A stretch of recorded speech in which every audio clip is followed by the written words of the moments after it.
മഴതോരും മുമ്പേടെ വരാൻ പോകുന്ന ഒരു അടിപൊളി എപ്പിസോഡിന്റെ റിവ്യൂ ആണ് കേട്ടോ ഇന്ന് പറയുന്നത്. അലീന പുളിക്കൽ തറവാട്ടിലേക്ക് വരുമ്പോൾ സേവിച്ചൻ അലീനയോട് വളരെ ക്രൂരമായി പെരുമാറുകയും അതുവഴി അലീനയുടെ നെറ്റിയിൽ ആഴത്തിനൊരു മുറിവ് സംഭവിക്കുകയും ഹോസ്പിറ്റലിൽ അഡ്മിറ്റ് ആവുകയും ചെയ്തിരുന്നു. ആ വിവരമറിയുന്ന സ്റ്റാൻലി ജോസഫ് ഹോസ്പിറ്റലിൽ ചെല്ലുകയും അലീനയോട് കാര്യങ്ങൾ തിരക്കുകയും ചെയ്തു. അലീന അത് മറയ്ക്കാൻ ശ്രമിക്കുന്നുണ്ട്. അലീന പറയുകയാണ്, പപ്പ എനിക്കൊന്നും പറ്റിയില്ല പപ്പ, കാല് തെറ്റി ഞാനൊന്ന് താഴേക്ക് വീണതാ, അവിടെ ഒരു മൂർച്ചയുള്ള കല്ലുണ്ടായിരുന്നു, അത് നെറ്റിയിൽ കയറിക്കൊണ്ടു, അത്ര തന്നെ അല്ലേ അപ്പച്ച എന്ന് ചോദിക്കുമ്പോൾ ഔതുക്കുട്ടിച്ചായനും അലീനയുടെ മുഖത്ത് നോക്കിയതിന് ശേഷം പറയുന്നുണ്ട്, ആ അതേടാ ലാലിച്ച. അപ്പോൾ സ്റ്റാൻലി ജോസഫ് ഔതുക്കുട്ടിച്ചായൻ്റെ മുഖത്ത് നോക്കിയിട്ട് ചോദിക്കുകയാണ്, അപ്പച്ചനും കള്ളം പറയാൻ പഠിച്ചു അല്ലേ? ആര് പറഞ്ഞിട്ടാ ഈ കള്ളം? ആരെ രക്ഷിക്കാനാ? എടാ ഒന്നുമില്ലടാ. ഇല്ല അപ്പച്ച എന്താ നടന്നതെന്ന് എന്ന് പറയുകയാണ്. അപ്പോൾ ഔതുക്കുട്ടിയുടെ മുഖത്ത് നോക്കിയിട്ട് അലീന കണ്ണ് കാണിക്കുന്നുണ്ട്, പറയരുതേ അപ്പച്ച എന്ന്. ലാലിച്ചൻ വളരെ ദേഷ്യത്തോടു കൂടി ഔതുക്കുട്ടിച്ചായനോട് ചോദിക്കുന്നുണ്ട്, അപ്പച്ചൻ ഇപ്പോൾ എന്താ നടന്നതെന്ന് പറയുന്നില്ല എങ്കിൽ പുളിക്കൽ തറവാട്ടിലേക്ക് ഞാൻ ഇപ്പോൾ പോവും. എൻ്റെ കയ്യിലിരിക്കുന്ന തോക്ക് അപ്പച്ചൻ കണ്ടിട്ടുള്ളതല്ലേ, ഇന്ന് ആരുടെ ജീവനാ കളയേണ്ടി വരുന്നതെന്ന് ഞാനൊന്ന് നോക്കട്ടെ. എന്താ സംഭവിച്ചതെന്ന് നിങ്ങൾക്ക് രണ്ടുപേർക്കും പറയാൻ മനസ്സില്ല, അപ്പോൾ ഞാൻ തന്നെ അങ്ങ് ചെന്ന് അന്വേഷിക്കാം അല്ലേ എന്ന് പറയുമ്പോൾ ഔതുക്കുട്ടിച്ചായൻ പറയുന്നുണ്ട്, എടാ മോനെ നീ അബദ്ധമൊന്നും കാണിക്കരുത്. എന്താന്ന് വെച്ചാൽ അലീന അവൾ അവിടെ ചെന്നപ്പോൾ ആ സേവിയർ അവിടെ ഉണ്ടായിരുന്നു, അവന് ഇഷ്ടപ്പെട്ടില്ല അവൾ അവിടെ ചെന്ന് കയറിയത്. അവൻ പിടിച്ചൊരു തള്ള് മുറ്റത്ത് വന്ന് വീണപ്പോൾ അവിടെ ഒരു കല്ല് കയറി കൊണ്ടതാടാ മോനെ. വളരെ ദേഷ്യത്തോടു കൂടി അലറി വിളിച്ച് ലാലിച്ചൻ പറയാണ്, എന്നിട്ട് ഒന്നും ഇടാതെ ഇത്രയും സമയം ഇവിടെ നിന്നിരിക്കുന്നു. എന്നോട് നിങ്ങൾക്ക് ഒരു വാക്ക് പോലും പറയാൻ പറ്റിയില്ലേ? ഞാൻ ആരാ നിങ്ങളുടെ? എടാ ലാലിച്ച, നീ പ്രശ്നമൊന്നും ഉണ്ടാക്കരുതേ. ഇപ്പോൾ അങ്ങനെ അങ്ങ് പോട്ടെ സമാധാനമായിട്ട്. നീ വീണ്ടും അവിടെ ചെന്ന് പ്രശ്നം ഉണ്ടാക്കി കഴിഞ്ഞാൽ അലീനയ്ക്ക് ഇനി രണ്ടാമത് അവിടെ ചെന്ന് കയറാൻ കഴിയില്ല. രണ്ടാമത് ഇനി അവിടെ ചെന്ന് കയറാനോ? ഇത്രയും കിട്ടിയതൊന്നും പോരെ അപ്പച്ചനും മോൾക്കും. ഇനി വീണ്ടും അവൻ്റെ കയ്യിൽ നിന്ന് തല്ലിറന്ന് വാങ്ങാൻ പോവുകയാണോ നിങ്ങൾ? എടാ അവളുടെ നിർബന്ധമാണ് വീണ്ടും അവിടെ തന്നെ പോകണമെന്ന്. തോറ്റു പിന്മാറാൻ അവൾക്ക് തയ്യാറല്ല അത്രേ. തോറ്റു പിന്മാറാനോ? ഇപ്പോൾ പിന്നെ എന്താ ചെയ്തിരിക്കുന്നത്? അപ്പോൾ അലീന പറയുന്നുണ്ട്, പപ്പ ഒന്ന് ക്ഷമിക്കൂ പപ്പ, ഇപ്പോൾ നമ്മൾ മൗനമായിട്ടിരിക്കണം, എന്നാലേ നമുക്ക് കിട്ടേണ്ടതെല്ലാം കിട്ടൂ പപ്പ. നമ്മൾ വീണ്ടും അവിടെ ദേഷ്യത്തോടു കൂടി ചെന്ന് കഴിഞ്ഞാൽ അവർക്ക് അതിന് ഇരട്ടി ദേഷ്യം ഉണ്ടാവുകയുള്ളൂ. പക്ഷേ ഞാൻ ഹോസ്പിറ്റലിൽ നിന്നും ഡിസ്ചാർജ് ചെയ്യുക അപ്പച്ചനെയും കൊണ്ട് പോകുന്നത് പുളിക്കൽ തറവാട്ടിൽ തന്നെയാണ്. എൻ്റെ മനസ്സിൽ കുറേ കാര്യങ്ങളുണ്ട്. എന്തൊക്കെ സഹിച്ചിട്ടായിരുന്നാലും ഞാനത് നേടിയെടുക്കുക തന്നെ ചെയ്യും. അതുകൊണ്ട് എനിക്ക് വീണ്ടും പുളിക്കൽ തറവാട്ടിലേക്ക് പോയേ മതിയാവും. അപ്പോൾ ലാലിച്ചൻ പറയാണ്, എൻ്റെ സമ്മതത്തോടു കൂടി എന്തായാലും നീ അവിടെ പോവില്ല. നിന്നെ ഞാൻ കുളത്തൂപ്പുഴയിലേക്കാണ് കൊണ്ടുവന്നത്. നീ അവിടെ താമസിച്ചാൽ മതി. നിനക്ക് എൻ്റെ കാര്യങ്ങളിലൊന്നും ശരിയാക്കാൻ കഴിയില്ല മോളെ. എത്രയോ കാലങ്ങളായി അങ്ങനെ അടഞ്ഞു കിടക്കുന്ന അധ്യായമാണത്. ഞാനതെൻ്റെ മനസ്സിൽ കുഴിച്ചിട്ടിരിക്കുന്ന കാര്യങ്ങളാണ്. അതൊന്നും നീ തികഞ്ഞെടുത്ത് ശരിയാക്കാൻ നോക്കണ്ട. നിന്നെ രാജകുമാരിയെ പോലെ വാഴിക്കാനാണ് ഞാൻ കുളത്തൂപ്പുഴയിലേക്ക് കൊണ്ടുവന്നത്.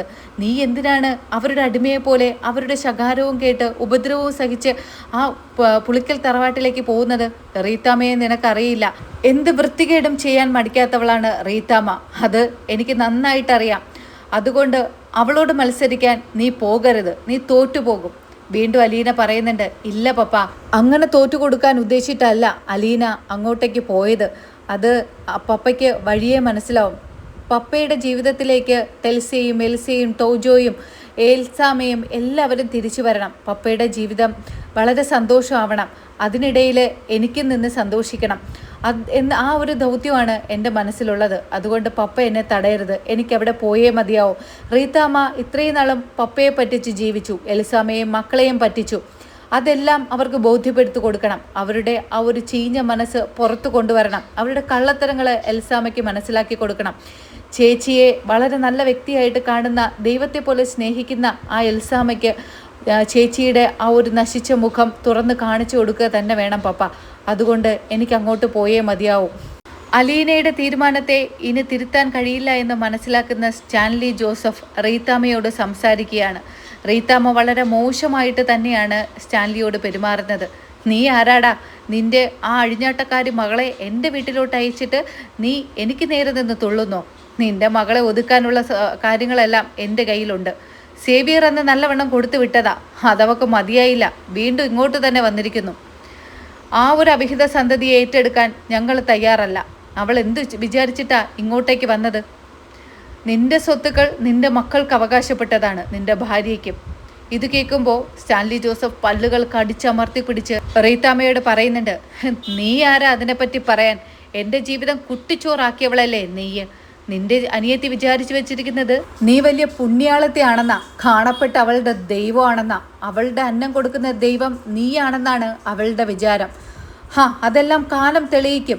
നിന്റെ കള്ളത്തരങ്ങളെല്ലാം പൊളിച്ചെടുക്കാൻ സമയമായി റീത്താമ്മേ. തിരിച്ച് റീത്താമ്മ വളരെ ദേഷ്യത്തോടു കൂടി തന്നെയാണ് സ്റ്റാൻലി ജോസഫിനോട് പറയുന്നത്. ആരോടും തല കുനിച്ചു കൊടുക്കാത്ത റീത്താമ്മ സ്റ്റാൻലിയോട് പറയുന്നുണ്ട്, നിന്റെ പട്ടാള ചിട്ടയൊക്കെ അങ്ങ് പട്ടാളത്തിൽ, ഇവിടെ അത് നടക്കില്ല. ഇത് പുളിക്കൽ തറവാടാ. നീ ആരെയാ ഇവിടെ വന്ന് ഭീഷണിപ്പെടുത്തുന്നത്? നിന്റെ ഭീഷണിയൊക്കെ അങ്ങ് വീട്ടിൽ മതി. ഇത് റീത്താമ്മയാ. റീത്താമ്മയോട് ഇന്നേ വരെ ആരും തർക്കിച്ചിട്ടില്ല, ദേഷ്യപ്പെട്ട് സംസാരിച്ചിട്ടില്ല. റീത്താമ്മ പറയുന്നത് മാത്രമേ കേട്ടിട്ടുള്ളൂ. അതാ റീത്താമ്മയുടെ വിജയം. അതുകൊണ്ടേ നിനക്കെന്തെങ്കിലും ചെയ്യാനുണ്ടെങ്കിൽ നീ അങ്ങ് ചെന്ന് ചെയ്തേക്ക്. റീത്താമ്മയോട് ഒരു കാരണവശാലും സംസാരിച്ച് ജയിക്കാൻ കഴിയില്ല എന്ന് മനസ്സിലാക്കുന്ന ലാലിച്ചൻ അവസാനമായി റീത്താമ്മയോട് പറയുന്നുണ്ട്, ഇതെൻ്റെ അവസാനത്തെ വാണിംഗ് ആണ്. ഇനി എൻ്റെ മകളെ ഉപദ്രവിക്കാൻ ശ്രമിച്ചാൽ നിങ്ങൾ വിവരം അറിയും എന്ന് പറഞ്ഞ് സ്റ്റാൻലി ജോസഫ് വീട്ടിൽ നിന്ന് ഇറങ്ങുന്നുണ്ട്. റീത്താമ്മയ്ക്ക് ഇത് കേൾക്കുമ്പോൾ വല്ലാതെ ദേഷ്യം വരികയാണ്. റീത്താമ്മ സേവ്യറിനെ വിളിക്കുന്നുണ്ട്. സേവ്യർ ചോദിക്കുകയാണ്, എന്താ ചേച്ചി? സേവ്യറെ, നീ ഇപ്പോൾ തന്നെ തറവാട്ടിലേക്ക് വരണം. അത്യാവശ്യമായി നമുക്ക് ഒരിടത്തേക്ക് പോകേണ്ടതായിട്ടുണ്ട്. നീ വരുമല്ലോ അല്ലേ? എന്താ ചേച്ചി, കാര്യം പറയോ? ചേച്ചി എന്താ ഇത്ര ടെൻഷനിൽ? നിന്നോട് പറഞ്ഞ കാര്യം കേട്ടാൽ മതി, പെട്ടെന്ന് നീ വീട്ടിലേക്ക് വാ. അങ്ങനെ സേവ്യർ ഇത് കേൾക്കുന്നതും വണ്ടിയെടുത്ത് പുളിക്കൽ തറവാട്ടിലേക്ക് ചെല്ലുന്നുണ്ട്. അവിടെ ചെല്ലുമ്പോൾ മുറ്റത്ത് തന്നെ സേവ്യറിനെയും കാത്ത് റീത്താമ്മ ഇരിപ്പുണ്ട്. ചേച്ചി എന്ത് പറ്റിയെന്ന് പറ. ചേച്ചിയുടെ മുഖമൊക്കെ എന്തോ ഒരു വിഷമം പോലെ തോന്നുന്നു. എന്ത് പറ്റി ചേച്ചി? ആരെങ്കിലും ഇവിടെ വന്നോ? ചേച്ചി എന്തെങ്കിലും പറഞ്ഞോ? പറഞ്ഞു. എനിക്ക് 4-5 സഹോദരന്മാരുണ്ടെന്ന് പറഞ്ഞിട്ട് കാര്യം എന്താണ് ചേച്ചി? ആരാ വന്നതെന്നോ? അയാൾ ആ സ്റ്റാൻലി ജോസഫ് ഇവിടെ വന്ന് കുറേ തകർത്തിട്ടാ പോയത്. പക്ഷെ ഞാനും വിട്ടുകൊടുത്തിട്ടില്ല. അയാളുടെ പട്ടാള ഭരണമൊക്കെ അങ്ങ് ഇവിടെ നടക്കില്ല എന്ന് ഞാൻ അയാളോട് പറഞ്ഞ് ബോധ്യപ്പെടുത്തി വിട്ടിട്ടാ പോയത്. അപ്പോൾ അയാൾ എന്നെ വെല്ലുവിളിച്ചേക്കുന്നു, ഇനി അലീനയുടെ ദേഹത്ത് തൊട്ടാൽ വിവരം അറിയുമെന്ന്. നീ ഇറങ്ങ്, നമുക്കൊന്ന് പോലീസ് സ്റ്റേഷനിൽ വരെ പോകണം. അയാളുടെ അവിഹിത ബന്ധത്തെപ്പറ്റി അവിടെ അറിയിക്കണം. പെട്ടെന്ന് വാ എന്ന് പറഞ്ഞ് 2 പേരും കൂടെ ചേർന്ന് പോലീസ് സ്റ്റേഷനിലേക്ക് പോവാണ്. അവിടെ ചെല്ലുമ്പോൾ എസ് ഐ ഇരിപ്പുണ്ട്. ഫ്രണ്ടിലിരിക്കുന്ന പോലീസിൻ്റെ അടുത്ത് റീത്താമ്മ പറയുന്നുണ്ട്, എസ് ഐയെ കാണണമെന്ന്. എന്താ കാര്യം എന്ന് ചോദിക്കുമ്പോൾ പോലീസിനോട് ദേഷ്യപ്പെടുകയാണ്. അത് ഞാൻ എസ് ഐയോട് പറഞ്ഞോളാം. അപ്പോൾ അയാൾ പറയുന്നുണ്ട്, ഇവിടെ ഒന്ന് വെയിറ്റ് ചെയ്യുക, ഞാൻ സാറിനെ വിളിച്ചിട്ട് വരാം, സാറിനോട് കാര്യം പറയാം. അങ്ങനെ ഫ്രണ്ടിലിരിക്കുന്ന പോലീസുകാരൻ എസ് ഐയോട് സംസാരിക്കുകയാണ്. അവരോട് അകത്ത് വരാനും എസ് ഐ പറയുന്നുണ്ട്. അങ്ങനെ നിങ്ങളോട് അകത്ത് ചെല്ലാൻ പറഞ്ഞു എന്ന് പറഞ്ഞ് അങ്ങനെ അവർ 2 പേരും എസ് ഐയുടെ അടുത്തേക്ക് പോവാണ്. റീത്താമ്മയും സേവ്യറിനെയും കാണുമ്പോൾ തന്നെ എസ് ഐക്ക് ഇവരെവിടെയോ കണ്ടിട്ടുള്ളത് പോലെ തോന്നുന്നുണ്ട്. അയാൾ ഇങ്ങനെ ആലോചിക്കുമ്പോൾ ഇവരെ പറ്റി എന്തൊക്കെയോ കേസുകൾ സ്റ്റേഷനിൽ ഉണ്ടായിരുന്ന കാര്യം അയാൾ ചിന്തിക്കുന്നുണ്ട്. സേവ്യറിനോട് ചോദിക്കുന്നുണ്ട്, ഇയാളെ എനിക്ക് പരിചയമുണ്ടല്ലോ. അപ്പോൾ സേവ്യർ മടിച്ചിട്ടാണെങ്കിലും പറയുന്നുണ്ട്, എനിക്കൊരു കേസ് ഉണ്ടായിരുന്നു. അപ്പോൾ എസ് ഐ പറയാണ്, മനസ്സിലായി, ഇടയ്ക്ക് ഇതിനകത്ത് കിടന്നിട്ടുള്ള ആളാണ്, ആ ജില്ലാ കളക്ടറിനെ അന്ന് പീഡിപ്പിച്ച കേസിൽ അല്ലേ? തല കുനിച്ചുകൊണ്ട് അതേ എന്ന് സമ്മതിക്കുന്നുണ്ട്. റീത്താമ്മയ്ക്കും വല്ലാത്ത നാണക്കേടായി പോകുന്നുണ്ട്. ഇപ്പോൾ വന്ന കാര്യം പറയൂ എന്ന് പറയുമ്പോൾ റീത്താമ്മ പറയാണ്, എനിക്കൊരു സഹോദരിയുണ്ട്, എൽസാമ്മ. അവൾക്ക് 3 മക്കളും ഉണ്ട്, 2 പെൺകുട്ടികളും 1 ആൺകുട്ടിയും. അവളുടെ ഭർത്താവ് വർഷങ്ങളായി അവളുമായിട്ട് പിണക്കത്തിലാണ്, ചിലവിനൊന്നും തരാറില്ല. ഇപ്പോൾ അയാൾക്കൊരു അഭിഹിത സന്തതി ഉണ്ടെന്നറിഞ്ഞു. അവളെയും കൊണ്ട് ആ കുളത്തൂപ്പുഴ എന്ന് പറയുന്ന വീട്ടിൽ അയാൾ താമസിക്കുകയാണ്. എൻ്റെ സഹോദരിയെയും മക്കളെയും തിരിഞ്ഞു നോക്കുന്നില്ല. 1 രൂപ പോലും മക്കളുടെ പഠനത്തിനോ എന്തെങ്കിലും ആവശ്യത്തിനോ അയാൾ അയച്ചു തരുന്നില്ല. ഇപ്പോൾ എല്ലാം ആ അഭിഹിത സന്തതിക്ക് കൊടുക്കുമെന്നൊക്കെയാണ് പറയുന്നത്. ആര് ചെന്നാലും അയാൾ വലിയ കേമത്തോടു കൂടിയാണ് ആ കാര്യങ്ങൾ പറയുന്നത്. അതുകൊണ്ട് സാറ് അയാളെ ഒന്ന് വിളിച്ചു വരുത്തണം. ഞങ്ങളോട് എന്താണ് നഷ്ടപരിഹാരം ഞങ്ങൾക്ക് തരണം. എൻ്റെ സഹോദരിയുടെ ജീവിതം അങ്ങനെ നശിച്ചു പോവാൻ ഞങ്ങൾ അനുവദിക്കില്ല. അതുപോലെ 2 പെൺകുട്ടികൾ, അവരുടെ ഭാവി എന്താകും? ഇയാൾ അവരെ തിരിഞ്ഞു നോക്കാതിരുന്നാൽ അവരാര് നോക്കുമെന്ന് പറഞ്ഞിട്ടാ ഇയാൾ ജീവിക്കുന്നത്. ആരെന്ത് പറഞ്ഞാലും അയാൾക്ക് യാതൊരു വാദിത്വവുമില്ലാതെ അവരോട് എതിർക്കാനാണ് അയാളുടെ ശ്രമം. ഒരു പട്ടാളക്കാരനല്ലേ, അത് റിട്ടയർഡ് കേണൽ. അയാളോട് ചെന്ന് കഴിയുമ്പോൾ അയാളുടെ റിട്ടയർഡ് ആയതാണെന്നുള്ള വിചാരമൊന്നുമില്ല. ഇപ്പോഴും പട്ടാളത്തിലിരുന്ന് ഭരിക്കുന്നു എന്ന അയാളുടെ വിചാരം. ഒരു തോക്ക് കാണിച്ച് എല്ലാവരെയും പേടിപ്പിക്കും. അതുകൊണ്ട് സാർ ഇപ്പോൾ അയാൾ വിളിച്ചു വരുത്തണം. ഞങ്ങൾക്ക് എന്തെങ്കിലും കിട്ടിയേ മതിയാവും. അയാൾ ഒന്നല്ലെങ്കിൽ ആ കുട്ടിയെ ഉപേക്ഷിക്കണം, ഇല്ല എന്നുണ്ടെങ്കിൽ മാസാമാസം ലക്ഷങ്ങൾ എൻ്റെ സഹോദരിക്കും മക്കൾക്കും ചിലവിന് കൊടുക്കണം. ഇത് കേൾക്കുമ്പോൾ എസ് ഐ പറയുന്നുണ്ട്, ഇതിപ്പോൾ സ്റ്റാൻലി ജോസഫിൻ്റെ ഭാര്യയല്ലല്ലോ നിങ്ങൾ അവരുടെ ചേച്ചിയല്ലേ. അപ്പോൾ സ്റ്റാൻലി ജോസഫിൻ്റെ ഭാര്യ എവിടെ, മക്കളെവിടെ? അവരല്ലേ ആദ്യം വന്ന് പരാതി പറയേണ്ടത്. അവരുടെ പപ്പ അവർക്ക് ചിലവിന് കൊടുക്കുന്നില്ല എന്നും ഭർത്താവ് ഞങ്ങളെ തിരിഞ്ഞു നോക്കുന്നില്ല എന്നും ഒക്കെ. ഇതിപ്പോൾ നിങ്ങളെന്താ ഇങ്ങോട്ടേക്ക് വന്നത്? അപ്പോൾ റീത്താമ്മ പറയാണ്, സാർ അതെൻ്റെ സഹോദരി ഒരു പാവമാണ്. അവൾക്ക് ഇതിനെപ്പറ്റി സംസാരിക്കാനൊന്നും അറിയില്ല. അവളെപ്പോഴും ധ്യാനം എന്നൊക്കെ പറഞ്ഞ് ഓരോ പള്ളികൾ തോറും കയറി ഇറങ്ങുന്നു. ഞങ്ങൾ അവളെ വിലക്കാൻ പോവാറുമില്ല. അവൾക്ക് അങ്ങനെയെങ്കിലും ജീവിതത്തിൽ ഒരു സന്തോഷം കിട്ടട്ടെ, സമാധാനം കിട്ടട്ടെ എന്ന് വിചാരിക്കും. ഭർത്താവിനെ കൊണ്ട് അതിന് കഴിഞ്ഞില്ല. അതുകൊണ്ട് മക്കളും എൽസാമയും എന്നോടൊപ്പമാണ് താമസം. ഞാനാണ് അവരുടെ കാര്യങ്ങളൊക്കെ നോക്കുന്നത്. അതുകൊണ്ടാണ് ഞാനും എൻ്റെ സഹോദരനും വന്നത്. അപ്പോൾ ഇസൈ പറയുന്നുണ്ട്, അത് ശരിയാവില്ലല്ലോ. നിങ്ങൾ പോയി ആ കുട്ടികളെയും നിങ്ങളുടെ സഹോദരിയും കൂട്ടിക്കൊണ്ട് വരണം. അപ്പോൾ വീണ്ടും റീത്താമ്മ അതിനെതിരെ നിൽക്കുകയാണ്. അവൾക്ക് പറയാനുള്ളത് തന്നെയാണ് സാർ ഞാൻ പറയുന്നത്. അവൾക്ക് പ്രത്യേകിച്ചൊന്നും പറയാനില്ല. അവൾ എന്നെ പറഞ്ഞ് ഏൽപ്പിച്ചതാണ്. കുട്ടികൾക്കും ഞാൻ പറയുന്നതിലപ്പുറം ഒരു വാക്കില്ല. സ്റ്റാൻലി ജോസഫ് എന്ന് പറയുന്ന അവരെ പപ്പയെ അവർക്ക് വെറുപ്പാണ്. കാരണം ഒരു പപ്പ ചെയ്യേണ്ട കാര്യങ്ങളൊന്നും ഇന്നേ വരെ ആ കുട്ടികൾക്ക് അയാൾ ചെയ്തു കൊടുത്തിട്ടില്ല. ഇതൊക്കെ കേൾക്കുമ്പോൾ ആ എസ് ഐ പറയാണ്, നിങ്ങളൊന്ന് വെയിറ്റ് ചെയ്ത് നിൽക്ക്, അയാളുടെ നമ്പർ ഉണ്ടെങ്കിൽ താ, ഞാൻ വിളിക്കാം. അങ്ങനെ റീത്താമ്മയും സേവിയറും കൂടെ ലാലിച്ചൻ്റെ നമ്പർ കൊടുക്കുകയാണ്. എസ് ഐ വിളിക്കുന്നുണ്ട്. ഹലോ, സ്റ്റാൻലി ജോസഫ് ആണോ എന്ന് ചോദിക്കുമ്പോൾ സ്റ്റാൻലി ജോസഫ് പറയുന്നുണ്ട്, അതെ, ആരാ? ഞാൻ അഞ്ചൽ പോലീസ് സ്റ്റേഷനിലെ എസ് ഐ ആണ് സംസാരിക്കുന്നത്. അപ്പോൾ സ്റ്റാൻലി ജോസഫ് ചോദിക്കുകയാണ്, ഹലോ സാർ, എന്താ കാര്യം? നിങ്ങൾ അത്യാവശ്യമായിട്ട് സ്റ്റേഷൻ വരെ ഒന്ന് വരണം. നിങ്ങളുടെ പേരിൽ ഒരു പരാതി തന്നിട്ടുണ്ട് ഒരു റീത്താമ്മയും സേവിയറും. അത് കേൾക്കുമ്പോൾ ലാലിച്ചൻ പറയുകയാണ്, ഓ, അവരവിടെ വന്നോ? റീത്താമ്മയും സേവിയറും വന്നോ? ശരി, ഞാൻ വരാം. എത്ര മണിക്കാണ് സാർ വരേണ്ടത്? അവരിവിടെ വെയിറ്റ് ചെയ്യുന്നുണ്ട്. നിങ്ങൾ ഇപ്പോൾ തന്നെ വന്നാൽ പ്രശ്നമെല്ലാം പരിഹരിച്ച് തിരിച്ചു പോവായിരുന്നു. ഞങ്ങൾക്ക് ഇങ്ങനെയുള്ള ചെറിയ കാര്യങ്ങളുടെ ഇടയിൽ കിടന്ന് തലയിടാനുള്ള സമയമില്ല. അതുകൊണ്ടാണ്. ശരി സാർ, ഞാൻ വരാം എന്ന് പറഞ്ഞ് ലാലിച്ചൻ ഫോൺ വയ്ക്കുകയാണ്. ദേഷ്യത്തോടു കൂടി ലാലിച്ചൻ വണ്ടിയെടുത്ത് പെട്ടെന്ന് തന്നെ അഞ്ചൽ സ്റ്റേഷനിലേക്ക് വരികയാണ്. റീത്താമ്മയുടെയും സേവിയറിൻ്റെയും വണ്ടി പുറത്ത് കിടക്കുന്നത് കാണുമ്പോൾ അയാൾക്ക് ദേഷ്യം സഹിക്കാൻ കഴിയുന്നില്ല. കടിച്ചമർത്തി പിടിച്ചിട്ട് തന്നെയാണ് സ്റ്റേഷനിലേക്ക് വരുന്നത്. റീത്താമ്മയും സേവിയറിനെ അകത്ത് കാണുമ്പോൾ സേവിയറിൻ്റെ മുഖത്തേക്ക് ഒരു തുറിച്ച നോട്ടം നോക്കുന്നുണ്ട്. സേവിയർ തല കുനിച്ച് നിൽക്കുകയാണ്. കാരണം സ്റ്റാൻലി ജോസഫിന് സേവിയറിനെ യാതൊരു വിധത്തിലും അംഗീകരിക്കാൻ കഴിയില്ല. അയാൾ വളരെ ചെറ്റയായിട്ടുള്ളൊരു സ്വഭാവമുള്ള ആളാണ്. പല പ്രാവശ്യം ലാലിച്ചൻ അയാളെ വാൺ ചെയ്യാൻ ശ്രമിച്ചിട്ടുണ്ട്. പക്ഷേ ലാലിച്ചൻ അങ്ങനെ ചെയ്യുന്നത് കൊണ്ട് തന്നെ ലാലിച്ചനോട് അയാൾക്ക് ദേഷ്യമാണ്. എസ് ഐയെ കാണാനായിട്ട് ലാലിച്ചൻ അകത്തേക്ക് കയറുന്നുണ്ട്. ഹലോ സാർ, ഞാനാണ് സ്റ്റാൻലി ജോസഫ്. നിങ്ങൾ ഇരിക്കൂ എന്ന് പറഞ്ഞ് എസ് ഐ സ്റ്റാൻലി ജോസഫിനെ അവിടെ സീറ്റിൽ ഇരുത്തുന്നുണ്ട്. അപ്പോൾ എന്നിട്ട് എസ് ഐ പറയാണ്, എന്താ മിസ്റ്റർ, എന്താണ് പ്രോബ്ലം? നിങ്ങൾക്ക് എന്തെങ്കിലും പറയാനുണ്ടോ? അവരിവിടെ വന്ന് കുറേ കാര്യങ്ങൾ പറഞ്ഞു, നിങ്ങളുടെ കുറേ കുറ്റങ്ങൾ പറഞ്ഞു. ഇപ്പോൾ ഒരാളുടെ ഭാഗത്തുള്ള കാര്യങ്ങൾ കേട്ടിട്ട് നമ്മൾക്ക് ഇപ്പോൾ ഒന്നും ചെയ്യാൻ കഴിയില്ലല്ലോ. നിങ്ങൾക്ക് എന്തെങ്കിലും പറയാനുണ്ടോ? അപ്പോൾ സ്റ്റാൻലി ജോസഫ് പറയുന്നുണ്ട്, അവരെന്താ പറഞ്ഞതെന്ന് എനിക്കറിയില്ലല്ലോ സാർ. അവരെന്താ പറഞ്ഞത്? അവർ പറഞ്ഞത് നിങ്ങൾക്കൊരു അവിഹിത സന്തതിയുണ്ട്, നിങ്ങൾ അവളെ വീട്ടിൽ കൊണ്ടുവന്ന് താമസിപ്പിച്ചിരിക്കുന്നു, നിങ്ങളുടെ ഭാര്യയെയും മക്കളെയും നിങ്ങൾ തിരിഞ്ഞു നോക്കുന്നില്ല, വർഷങ്ങളായി നിങ്ങൾ തമ്മിൽ പരസ്പരം പിരിഞ്ഞാണ് താമസം, ഒരു രൂപ പോലും അവർക്ക് വേണ്ടി ചിലവാക്കുന്നില്ല, മക്കളുടെ കാര്യങ്ങൾ നോക്കുന്നേയില്ല, ഭാര്യയ്ക്ക് ചിലവിന് കൊടുക്കുന്നില്ല. ഇങ്ങനെയുള്ള പരാതികൾ ഇങ്ങനെ കേട്ട് എൻ്റെ കാത് തന്നെ മരവിച്ചു പോയി. ഇതിലെന്തെങ്കിലും വാസ്തവമുണ്ടോ സ്റ്റാൻലി ജോസഫ്? നിങ്ങളെ കണ്ടിട്ട് എനിക്കങ്ങനെ തോന്നുന്നില്ല. നിങ്ങൾ അതും പോയിട്ടൊരു റിട്ടയർഡ് കേണലാണല്ലോ, നിങ്ങൾക്കറിയാമല്ലോ കാര്യങ്ങളൊക്കെ. ഏതൊരു പരാതി കിട്ടിയാൽ അന്വേഷിക്കേണ്ട വിധം എങ്ങനെയാണെന്ന് നിങ്ങൾക്കറിയായിരിക്കുമല്ലോ. ആ ഒരു സാഹചര്യത്തിലാണ് നിങ്ങളെ വിളിച്ചു വരുത്തിയത്. അപ്പോൾ സ്റ്റാൻലി ജോസഫ് പറയുന്നുണ്ട്, അവർ പറഞ്ഞത് എല്ലാം ശരിയല്ല, എന്നാൽ ചില ശരികളുമുണ്ട്. ഞാനും എൻ്റെ ഭാര്യയും തമ്മിൽ പിരിഞ്ഞാണ് താമസം എന്ന് കരുതി അവരുടെ ചിലവിന് കൊടുക്കുന്നില്ല എന്ന് പറഞ്ഞത് പച്ചക്കള്ളമാണ്. വർഷങ്ങളായി ഞാൻ തന്നെയാണ് അവരുടെ എല്ലാ കാര്യങ്ങളും നോക്കുന്നത്. പക്ഷേ അത് റീത്താമ്മ എൻ്റെ മക്കളെയോ ഭാര്യയോ അറിയിച്ചിട്ടില്ല. എത്ര രൂപ വേണമെങ്കിലും ഞാൻ കൊടുക്കാമെന്ന് പറഞ്ഞു. അതിനെ മുതലാക്കി റീത്താമ്മ മാസാമാസം എൻ്റെ കൈകളിൽ നിന്ന് ഓരോന്നും പറഞ്ഞ് ലക്ഷങ്ങളാണ് വാങ്ങുന്നത്. അതെല്ലാം അവൾ ചിലവഴിക്കുന്നെന്ന് പറഞ്ഞിട്ടാണ് അതിൻ്റെ നക്കാപ്പിച്ച ആ വീട്ടിൽ ചിലവ് നടത്തുന്നത്. ബാക്കിയെല്ലാം ഈ റീത്താമ്മയും അവളുടെ മകനും ദൂർത്തടിച്ച് കളയുന്നു.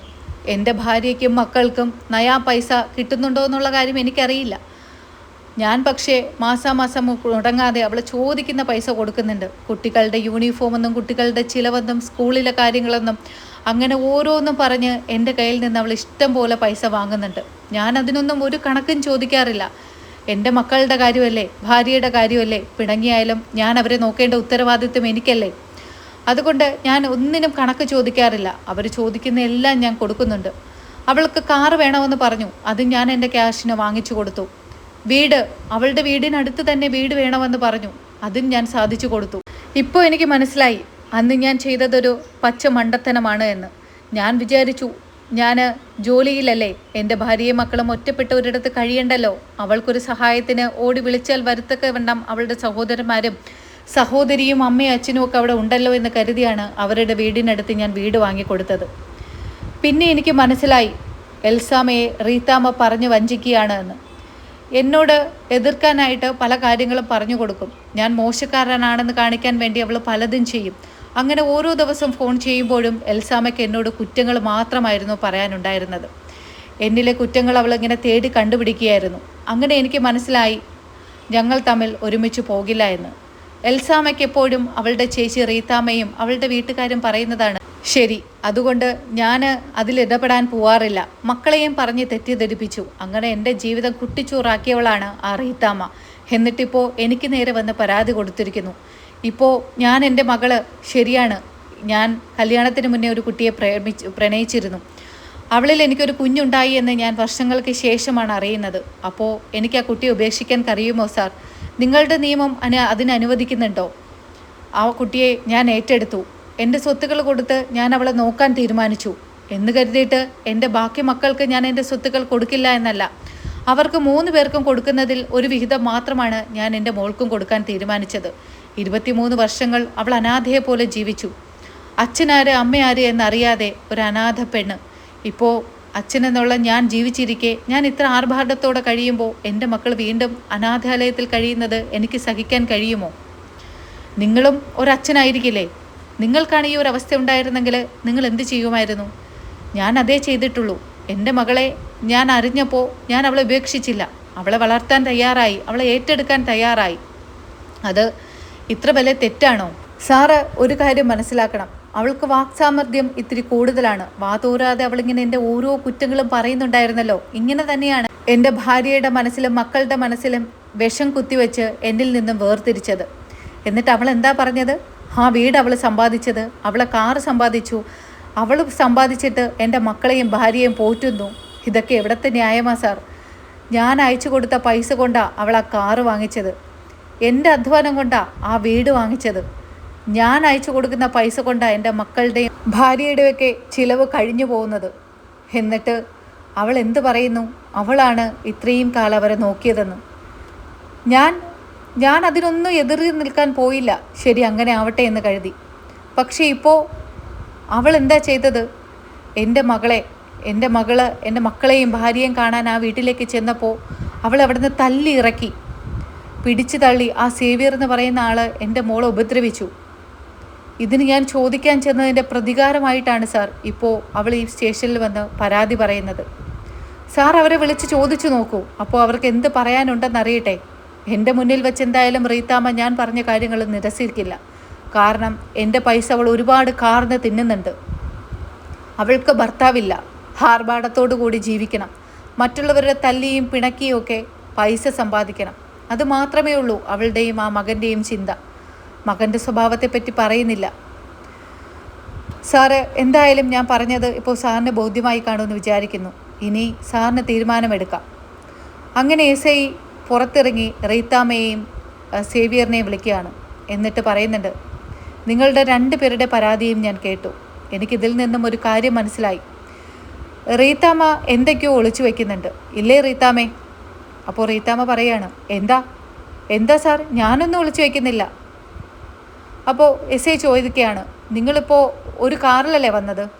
ആ കാറ് ആരുടെ വകയാ? ആരാ വാങ്ങി തന്നത്? ഉത്തരം മുട്ടി നിൽക്കുന്ന റീത്താമ്മയെ കാണുമ്പോൾ തന്നെ എസ് ഐക്ക് മനസ്സിലാവുന്നുണ്ട് സ്റ്റാൻലി ജോസഫ് പറഞ്ഞ കാര്യങ്ങൾ തന്നെയാണ് സത്യമെന്ന്. ശരി, അതിരിക്കട്ടെ, നിങ്ങളിപ്പോൾ താമസിക്കുന്ന വീട് അതാരാ വാങ്ങിത്തന്നത്? അതിനും ഉത്തരമില്ല.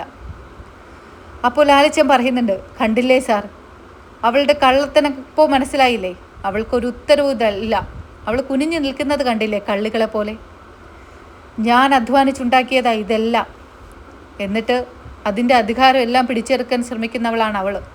റീത്താമ്മയോടുള്ള ദേഷ്യമെല്ലാം കടിച്ചമർത്തി സേവിയർ അടുത്ത് നിൽക്കുന്നത് കാണുമ്പോൾ സേവിയറിൻ്റെ ഷർട്ടിൻ്റെ കോളറിൽ കയറി പിടിക്കുന്നുണ്ട് ലാലിച്ചൻ. എന്നിട്ട് ചോദിക്കുന്നുണ്ട്, എന്താടാ നിനക്കൊക്കെ ഇതുവരെ ആയിട്ടും മതിയായില്ലേ? എന്നെ ദ്രോഹിച്ച് എൻ്റെ കുടുംബവും കുട്ടിച്ചോറാക്കിയിട്ട് നിനക്കൊക്കെ മതിയായില്ലേ? ഇത് നിനക്ക് തരേണ്ട അടിയല്ല ഞാൻ. പക്ഷേ എനിക്ക് പെണ്ണുങ്ങളെ ഉപദ്രവിക്കുന്നത് ഇഷ്ടമല്ല, അതുകൊണ്ടാണ് ഈ അടി നിനക്ക് തന്നത്. ദേഷ്യത്തോടുകൂടി റീത്താമ്മ അത് കേൾക്കുമ്പോൾ ലാലിച്ചിൻ്റെ മുഖത്തേക്ക് നോക്കുന്നുണ്ട്. ആ അടി റീത്താമ്മയുടെ മുഖത്ത് വീഴേണ്ടതാണെന്ന് അവൾക്കറിയാം. അപ്പോൾ എസ് ഐ പറയാണ്, ഇവിടെ വച്ച് ഒരു ദേഹോപദ്രവം വേണ്ട, ഇവിടെ വച്ച് ഞങ്ങൾ അതിനൊന്നും അനുവദിക്കില്ല. സ്റ്റാൻലി ജോസഫ്, നിങ്ങൾ കൈയെടുക്കണം, അതിന് ഞങ്ങൾ പോലീസുകാരുണ്ട്. അപ്പോൾ എസ് ഐ പറയുന്നുണ്ട്, എന്താ സേവിയറിന് എന്തെങ്കിലും പറയാനുണ്ടോ? നിങ്ങൾ വന്ന പരാതി ഇപ്പോൾ തലതിരിച്ചായില്ലേ? ഇപ്പോൾ സ്റ്റാൻലി ജോസഫ് പറയുന്നത് അവരുടെ മക്കളെയും ഭാര്യയെയും നിങ്ങളാണ് കൈക്കലാക്കി വെച്ചിരിക്കുന്നതെന്നാണ്. ആ വണ്ടിയും വീടും എല്ലാം അയാൾക്കുള്ളതെന്നാണ്. നിങ്ങളെന്താ പറഞ്ഞത്? അയാൾ ചിലവിന് കൊടുക്കുന്നില്ല, മക്കളെ നോക്കുന്നില്ല, ഭാര്യയെ നോക്കുന്നില്ല. നിങ്ങൾ അധ്വാനിച്ചുണ്ടാക്കി ആ കുട്ടികളെയും ആ നിങ്ങളുടെ സഹോദരിയെയും നിങ്ങൾ നോക്കുന്നു. ഇതൊക്കെ ഉള്ളതാണോ? സേവിയറിന് തിരിച്ചൊരു ഉത്തരവും പറയാനില്ല. സേവിയർ മനസ്സിലാവുന്നത് ലാലിച്ചൻ എല്ലാ കാര്യങ്ങളും എസ് ഐയെ അറിയിച്ചുവെന്ന്. സേവിയർ ഒന്നും മിണ്ടാതെ നിൽക്കുന്നത് കാണുമ്പോൾ എസ് ഐ പറയുന്നുണ്ട്, എന്തേ നേരത്തെ ഇങ്ങനെ അല്ലായിരുന്നല്ലോ പ്രസംഗം? ഈ നിൽക്കുന്ന സ്റ്റാൻലി ജോസഫിനെ എത്രയും പെട്ടെന്ന് അറസ്റ്റ് ചെയ്യേണ്ട രീതിയിലാണല്ലോ നിങ്ങൾ സംസാരിച്ചത്. കുറ്റം മുഴുവനും ഇയാൾക്കായിരുന്നല്ലോ, നിങ്ങൾ വലിയ പുണ്യാളന്മാരും. ഇപ്പോൾ എന്തേ ഒന്നും പറയാതെ നിൽക്കുന്നു? അയാളുടെ പേടിച്ചിട്ടാണോ? ഇവിടെ വെച്ച് പേടിച്ചിട്ടാണെങ്കിൽ നിങ്ങളൊന്നും പറയാതിരിക്കേണ്ട ആവശ്യമില്ല. പറഞ്ഞോ, ഞാനിവിടെ നിൽപ്പുണ്ട്. എന്തെങ്കിലും ആ സ്റ്റാൻലി ജോസഫ് പറഞ്ഞതിൽ കള്ളത്തനം ഉണ്ടെങ്കിൽ ഇപ്പോൾ നിങ്ങൾക്കിവിടെ പറയാം. ഞാൻ അയാളുടെ പേരിൽ കേസെടുക്കാം. നിങ്ങൾ തെളിയിച്ചാൽ മതി ഈ വണ്ടിയും വീടും ഒക്കെ നിങ്ങളുടേതാണെന്ന്. അതിൻ്റെ എന്തെങ്കിലും പേപ്പേഴ്സ് കയ്യിലുണ്ടെങ്കിൽ എന്നെ കൊണ്ടുവന്ന് കാണിച്ചാൽ മതി. ഇപ്പോൾ ഞാൻ അയാളെ അറസ്റ്റ് ചെയ്യാം. അപ്പോൾ സ്റ്റാൻലി ജോസഫ് പറയുന്നുണ്ട്, അതിന് കഴിയില്ല. കാരണം ആ വണ്ടിയുടെയും വീടിൻ്റെയും എല്ലാ അധികാരം എനിക്കാണ്. ആ പേപ്പറുകളെല്ലാം എൻ്റെ കയ്യിലുണ്ട്. അപ്പോൾ ഞാൻ കൊണ്ടുവന്ന് കാണിച്ചാൽ ഇപ്പോൾ റീത്താമ്മയെയും ഈ നിൽക്കുന്ന അവളുടെ സഹോദരനെയും അറസ്റ്റ് ചെയ്യാൻ സാറിന് കഴിയുമോ എന്ന് ചോദിക്കുമ്പോൾ എസ് ഐ പറയാണ്, സ്റ്റാൻലി ജോസഫ് ഒന്ന് വെയിറ്റ് ചെയ്യണം. ഞാനൊന്ന് സമാധാനപരമായിട്ട് അവരോട് സംസാരിക്കട്ടെ. ഇതിലെന്തെങ്കിലും കോംപ്രമൈസ് ചെയ്യാൻ കഴിയുമോ എന്ന് ഞാൻ സംസാരിക്കട്ടെ. സാറൊന്ന് വെയിറ്റ് ചെയ്യൂ എന്ന് പറഞ്ഞ് ലാലിച്ചൻ അവിടെ ഇരുത്തുകയാണ്. അതിനുശേഷം എസ് ഐ റീത്താമ്മയോട് സംസാരിക്കുന്നുണ്ട്. എന്താ, പരാതിയുമായിട്ട് മുന്നോട്ട് പോകാൻ തന്നെയാണോ തീരുമാനം? അതോ ഇപ്പോൾ ഞാനൊരു കോംപ്രമൈസിന് പറയാം, അയാളോട് എല്ലാത്തിനും മാപ്പ് പറയുക. അതല്ലാതെ വേറൊരു കോംപ്രമൈസിന് അയാൾ തയ്യാറാവുമെന്ന് എനിക്ക് തോന്നുന്നില്ല. അയാളുടെ ആ മകളെ നിങ്ങൾ ഉപദ്രവിച്ചു, എന്നിട്ട് അയാൾക്കെതിരെ ഇല്ലാത്ത ആരോപണങ്ങളെല്ലാം പറഞ്ഞുണ്ടാക്കി. അതുകൊണ്ട് ഇതിന് ഒരു പോംവഴിയേ ഉള്ളൂ, അയാളോട് ചെയ്ത തെറ്റിനെല്ലാം മാപ്പ് പറയുക. മാപ്പ് പറയുക എന്ന് കേൾക്കുമ്പോൾ തന്നെ റീത്താമ്മയ്ക്കത് സഹിക്കാൻ കഴിയുന്നില്ല. അവളുടെ നിഘണ്ടുവിലേ ഇല്ലാത്ത കാര്യങ്ങളാണ് മാപ്പ് പറയുക എന്നത്. റീത്താമ്മ എസ് ഐയോട് പറയുന്നുണ്ട്, ഞാൻ ആ വൃത്തികെട്ട അയാളോട് മാപ്പ് പറയാനോ? എനിക്കാവില്ല. അപ്പോൾ എസ് ഐ പറയുന്നുണ്ട്, ശരി, അങ്ങനെയാണെങ്കിൽ ഞാൻ നിങ്ങളുടെ പേരിൽ കേസെടുക്കാം. എന്താ? അയ്യോ സാർ, ഞാൻ അങ്ങനെയല്ല പറഞ്ഞത്. എങ്ങനെയല്ല നിങ്ങൾ പറഞ്ഞത്? നിങ്ങൾ നേരത്തെ ഇവിടെ വന്ന് പ്രസംഗിച്ചത് ഇതൊന്നും അല്ലായിരുന്നല്ലോ. അപ്പോൾ സേവിയർ പറയുന്നുണ്ട്, ചേച്ചി ഒന്ന് മാപ്പ് പറഞ്ഞേക്ക്. മാപ്പ് എന്നൊരു വാക്ക് മാത്രം പറഞ്ഞാൽ പോരെ, അപ്പോൾ പ്രശ്നങ്ങളെല്ലാം തീരും. ഒന്ന് മാപ്പ് പറ ചേച്ചി. മാപ്പ് പറഞ്ഞാൽ തീരാവുന്നുള്ള പ്രശ്നമല്ലേ ഉള്ളൂ. അല്ലെങ്കിൽ ആ സ്റ്റാൻലി ജോസഫ് നമ്മളെ ഈ അഴിക്കുള്ളിലാക്കും. ചേച്ചി പറ ചേച്ചി മാപ്പ്. ദേഷ്യത്തോടു കൂടി സേവിയറിൻ്റെ മുഖത്തേക്ക് റീത്താമ്മ നോക്കുകയാണ്. എന്നിട്ട് പറയുന്നുണ്ട്, എന്താടാ നീ പറയുന്നത്? ഞാൻ ആ വൃത്തികെട്ടവൻ്റെ മുന്നിൽ മാപ്പ് പറയാനോ? പിന്നെ ഈ റീത്താമ്മ ജീവിച്ചിരിക്കുന്നതിൽ അർത്ഥമില്ല. ഇന്നേ വരെ ഒരാളുടെ മുന്നിലും തന കുടിച്ച് കൊടുക്കാത്തവളാണ് ഈ റീത്താമ്മ. എന്നിട്ട് അയാളുടെ മുന്നിൽ ഞാൻ മാപ്പ് പറയണമെന്ന് പറഞ്ഞാൽ ഞാൻ മരിക്കുന്നതിന് തുല്യമാണടാ. പുളിക്കൽ തറവാട്ടിൽ ജനിച്ചവളാ ഈ റീത്താമ്മ. ഞാൻ മറ്റൊരുത്തൻ്റെ മുന്നിൽ തല കുനിച്ച് കൊടുക്കണമെന്ന് പറഞ്ഞാൽ നീ എന്താടാ പറയുന്നത്? അപ്പോൾ സേവിയർ പറയാണ്, എൻ്റെ പൊന്ന് ചേച്ചി, ചേച്ചിയുടെ അഭിമാനം ഇവിടെ വച്ചുകൊണ്ടിരുന്നാലേ തിരിച്ച് വീട്ടിൽ പോകാൻ പറ്റില്ല. ഇവിടെ കിടന്ന് ഉണ്ട തിന്നേണ്ടി വരും. അതുകൊണ്ട് ചേച്ചി തൽക്കാലത്തേക്ക് അയാളോടൊന്ന് മാപ്പെന്ന് പറഞ്ഞേക്ക്. ഇത് പ്രതികാരം നമുക്ക് വീട്ടാം. അത് തിരിച്ച് വീട്ടിൽ ചെല്ലുമ്പോൾ ആ പെണ്ണ് അവിടെ കാണില്ലേ? തിരിച്ച് ആ പെണ്ണ് ഒരിക്കൽ പോലും നമ്മുടെ വീടിൻ്റെ പടി ചവിട്ടാത്ത വണ്ണം അവളെ നമുക്ക് പറഞ്ഞയക്കാം. ഇപ്പോൾ ചേച്ചി തൽക്കാലത്തേക്ക് മാപ്പെന്ന് അയാളുടെ മുഖത്ത് നോക്കി പറഞ്ഞേക്ക്. ഇതൊക്കെ കേൾക്കുമ്പോൾ സേവിയർ പറയുന്നതും ശരിയാണെന്ന് മനസ്സിലാവുന്നുണ്ട് റീത്താമ്മയ്ക്ക്. മനസ്സില്ലാ മനസ്സോടെയാണെങ്കിലും എസിയോട് പറയുന്നുണ്ട്, ശരി, ഞാൻ മാപ്പ് പറയാൻ തയ്യാറാണ്, നിങ്ങൾ സ്റ്റാൻലി ജോസഫിനെ വിളിക്കൂ എന്ന്. അങ്ങനെ സ്റ്റാൻലി വരുന്നുണ്ട്. സ്റ്റാൻലിയുടെ മുഖത്ത് നോക്കാതെ മാപ്പ് എന്ന് മാത്രം പറയുകയാണ്. ചെറിയൊരു പുഞ്ചിരിച്ചുകൊണ്ട് സ്റ്റാൻലി ജോസഫ് പറയുന്നുണ്ട്, എനിക്കറിയാം റീത്താമ്മേ, ഇതൊക്കെ നിൻ്റെ കപട നാടകമാണെന്ന്. ഇനി ഇതിൻ്റെ പേരിൽ എൻ്റെ കുട്ടിയെ നീ വേദനിപ്പിക്കാൻ ശ്രമിച്ചാൽ ഇങ്ങനെ ആയിരിക്കില്ല ഞാൻ പ്രതികരിക്കുന്നത്. മനസ്സിലായല്ലോ? ഒരിക്കൽ കൂടെ എന്നെ നീ വിളിച്ചു വരുത്തരുത്. ഞാൻ പോകുന്നു എന്ന് പറഞ്ഞ് സ്റ്റാൻലി അവിടെ നിന്ന് ഇറങ്ങുന്നുണ്ട്. റീത്താമ്മയും ദേഷ്യത്തോടുകൂടെ വണ്ടിയെടുത്ത് സേവിയറിനെയും കൂട്ടി പുളിക്കൽ തറവാട്ടിലേക്ക് പോകുന്നുണ്ട്. അവിടെ ചെന്ന് അലീനയെ കാണുമ്പോൾ അടുത്ത് എന്തൊക്കെയാണ് സംഭവിക്കാൻ പോകുന്നതെന്ന് അടുത്ത എപ്പിസോഡുകളിൽ നമുക്ക് കാണാം. ഈ ഒരു എപ്പിസോഡ് നിങ്ങൾക്ക് ഇഷ്ടമായി എങ്കിൽ ചാനൽ സബ്സ്ക്രൈബ് ചെയ്യാനും ഈ ഒരു എപ്പിസോഡ് ലൈക്ക് ചെയ്യാനും മറക്കരുത്. ഇനി മടുത്തോരു മുമ്പയുടെ പുതുപുത്തൻ വിശേഷങ്ങളുമായി ഉടനെ കാണും വരയ്ക്കും. ബൈ.